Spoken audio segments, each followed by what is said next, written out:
Our chief reporter, Kaveh Solokol, is still with me. So many questions, I'm almost unsure where to begin about what we saw today and what we witnessed.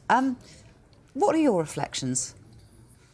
I think overall this is a really bad look for FIFA. I think some of these images are images that will be seared into people's memories for many years going forward.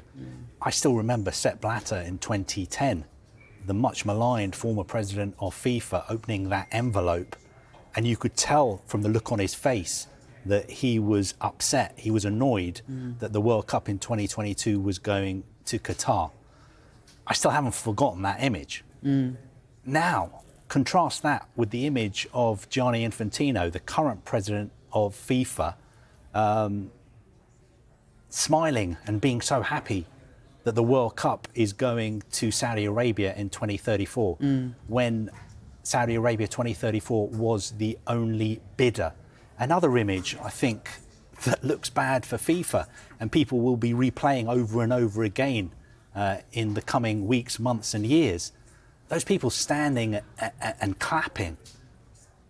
I mean, what kind of democracy is that? That people just clap when there's only one sole bidder, when there's only one candidate to clap for as well. And also that image of the scrutineers.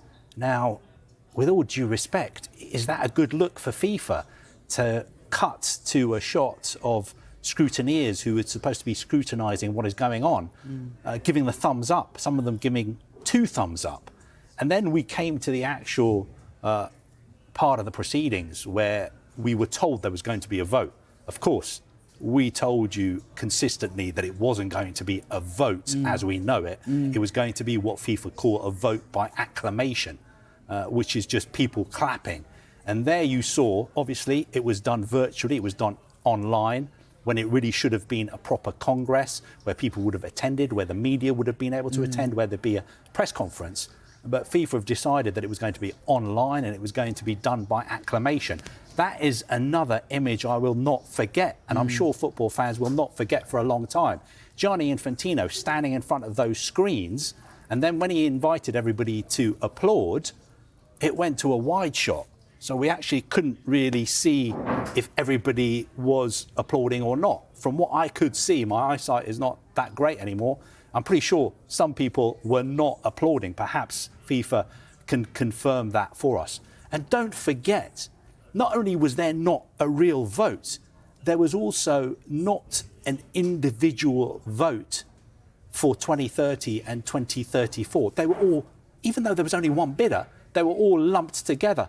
So Gianni Infantino just basically said, I invite you to stand and applaud if you're in favour of 2030 being in Spain, Portugal and Morocco with some games in South America, and also 2034 being in Saudi Arabia. So I think this is a really bad look for FIFA.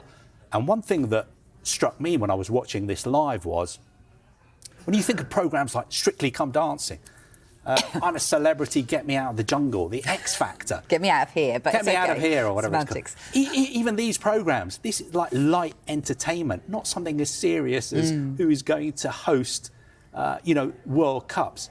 Those programmes have phone votes, don't they? You vote on the app, or you call, or you do it online. So they have a higher level of democracy and scrutiny and accountability than what we've just seen. Kaveh, it's been a pleasure doing it all with you this afternoon. Thank you so much for joining us today. Oh, right, OK. Well, we'll stay with the theme of this because human rights groups wanted the World Cup bid process halted until the Saudi government agreed to reforms. Now, Steve Coburn is from Amnesty International, and he called this a dangerous decision by FIFA. FIFA has human rights requirements that it's part of its bidding process, which means that anyone who wants to host the World Cup should meet minimum labour standards, standards on freedom of expression, and to make sure that people are protected when the tournament's happening. We've done a lot of work on Saudi Arabia over many years, and it's clear that this is a very dangerous decision for FIFA, and there are huge risks to migrant workers, hundreds of thousands of whom will be involved in the tournament, who are at risk of exploitation or even death in the extremely hot conditions. Residents who could be forcibly evicted from their homes for major projects, fans who could face discrimination. And we know that in Saudi Arabia, anyone who wants to speak out, even peacefully, will find themselves in prison. So it's an extremely dangerous decision. FIFA did not manage to negotiate human rights protections with Saudi Arabia before it awarded, and it's not really clear if it even tried particularly hard.